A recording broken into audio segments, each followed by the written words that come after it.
তিরমিজি শরীফের হাদিস আবু হুরায়রা রাদিয়াল্লাহু তাআলা থেকে বর্ণিত বিভিন্ন কিতাবের মধ্যে হাদিসটি রয়েছে। রাসূল সাল্লাল্লাহু আলাইহি ওয়াসাল্লাম ইরশাদ করিয়াছেন, তিন ব্যক্তির দোয়া আল্লাহ তাআলা ফিরাইয়া দেন না, বরং ওই তিন ব্যক্তির দোয়া আল্লাহ তাআলা কবুল করেন। বলেন না সুবহান। ওই ব্যক্তির দোয়া, তিন ব্যক্তির দোয়া আল্লাহ তাআলা কবুল করেন।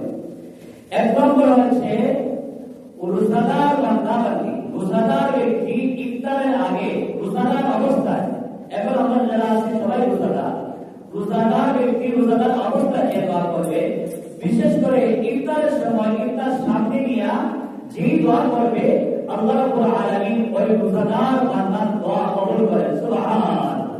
ওই ব্যক্তির দোয়া ফিরাইয়া দেওয়া হয় না। এক নম্বর। দুই নম্বর হচ্ছে ইমামুল আদিল, ন্যায় পরায়ণ ইমাম, বাদশাহ, নেতা।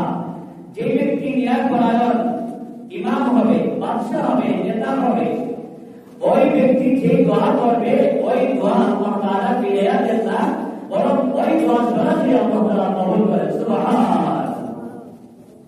তিন নম্বর হচ্ছে মজলুম ব্যক্তি, যার উপরে জুলুম করা হয়, যে জুলুম করে তাকে বলা হয় জালিম, আর যাকে জুলুম করা হয় ওই ব্যক্তি হলো মজলুম। মজলুম নিরুপায় ব্যক্তি, অসহায় ব্যক্তি আল্লাহ তাআলার কাছে যে দোয়া করবে, ওই দোয়া আল্লাহ তাআলা ফিরাত দেন না, বরং ওই দোয়া আল্লাহ রাব্বুল আলামিন কবুল করেন। সুবহান। আর তিন ব্যক্তির দোয়া কবুল করেন সরাসরি। এক নম্বর হচ্ছে রোজাদার বান্দা-বান্দীর দোয়া রোজাদার অবস্থা কবুল করে, বিশেষ করে ইফতারের সময় কবুল করেন। সুবহানাল্লাহ। দুই নম্বর ইমামুল আদিল, ন্যায় পরায়ণ বাদশাহ, ইমাম কি হবেন, ওই ব্যক্তির দোয়া আল্লাহ তাআলা কবুল করেন। সুবহানাল্লাহ।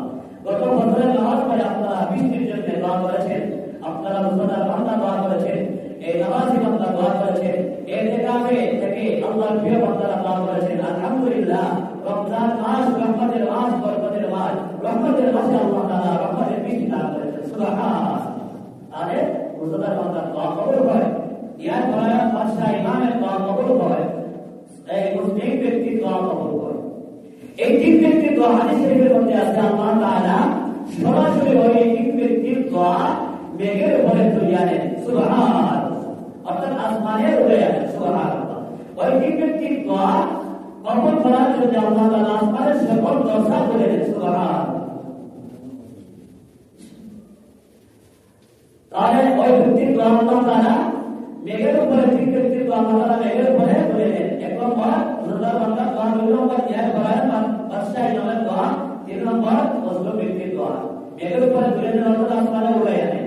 ওই তিন ব্যক্তির দোয়া কবুল করার জন্য আল্লাহ তাআলা আসমানের সকল দরজা খুলে দেন। সুবহান।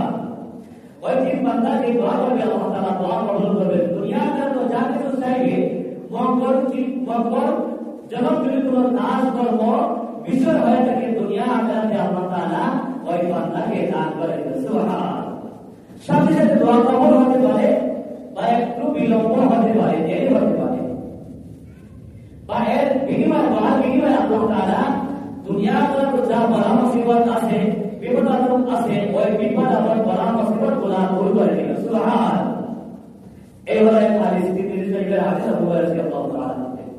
আরেকটা হাদিসের মধ্যে বলা হয়েছে, সবাই লক্ষ্য করেন, হাদিস শরীফের মধ্যে বলা হয়েছে, রাসূল সাল্লাল্লাহু আলাইহি ওয়াসাল্লাম বলেন, বান্দা যদি আত্মীয়তা সম্পর্ক ছিন্ন না করে, আত্মীয়তা সম্পর্ক ছিন্ন না করার দোয়া করে, এবং গুনার কাজ কর্ম করার দোয়া না করে, অর্থাৎ গুনাহ করার কোনো দোয়া না করে, আত্মীয়তা সম্পর্ক ছিন্ন না করার কোনো দোয়া করে, তাহলে ওই বান্দার দোয়া আল্লাহ তাআলা কবুল করেন। সুবহান।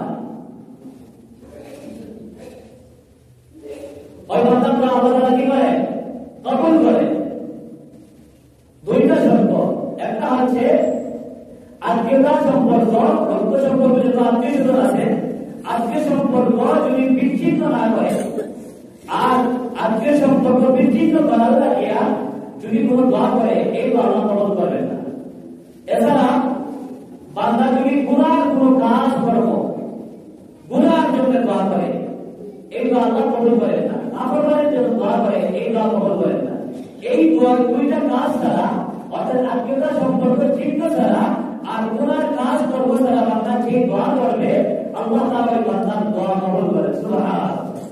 ওই বান্দার দোয়া কবুল করে আল্লাহ তাআলা সরাসরি যা চাইবে আল্লাহ তাআলা সাথে সাথেও দিয়ে দিতে পারে। সুবহানাল্লাহ।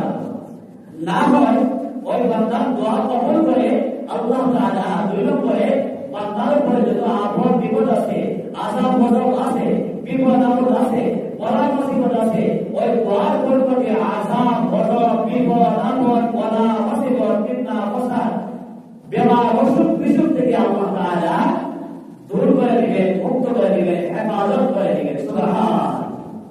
তিন নম্বরে ওই বান্দা যদি দোয়া করে আল্লাহ তাআলা যদি সাথে দোয়া কবুল করেন না অথবা বিপদ আপদ দূর করেন না, কিন্তু ওই বান্দার দোয়া কবুল করে আল্লাহ তাআলা এই বান্দার দোয়ার পরিমাণে আল্লাহ তাআলা আখিরাতে সওয়াব নেকি দান করে। সুবহানাল্লাহ। আখিরাতে ওই বান্দা আল্লাহ তাআলা দরজা বন্ধ করে। সুবহানাল্লাহ। তাহলে বান্দা দোয়া কবুল হয়, শর্ত হচ্ছে বান্দা যদি রক্ত সম্পর্ক আত্মীয় সম্পর্ক চিহ্ন না করে আর গুনার কাজ করবে, কোনো দোয়া না করে, তাহলে দোয়া কবুল করবেন, সাথে সাথে দোয়া কবুল হতে পারে, যা দোয়া করেছে তা কবুল হতে পারে, অথবা এই দোয়া কবুল করে আল্লাহ তাআলা বিপদ আপদ দূর করে দিবে, অথবা ওই বান্দার দোয়া কবুল করে আল্লাহ তাআলা নেকি আখিরাতে সওয়াব এবং দরজা বন্ধ করে দিবেন। সুবহানাল্লাহ। শর্ত হলো এক নম্বরে হালাল রিজিক হতে হবে, হালাল পোশাক হতে হবে, হালাল চলাফেরা হতে হবে, তাহলে সেই দোয়া করলে আল্লাহ তাআলা কবুল করে দিবেন। সুবহানাল্লাহ। আল্লাহ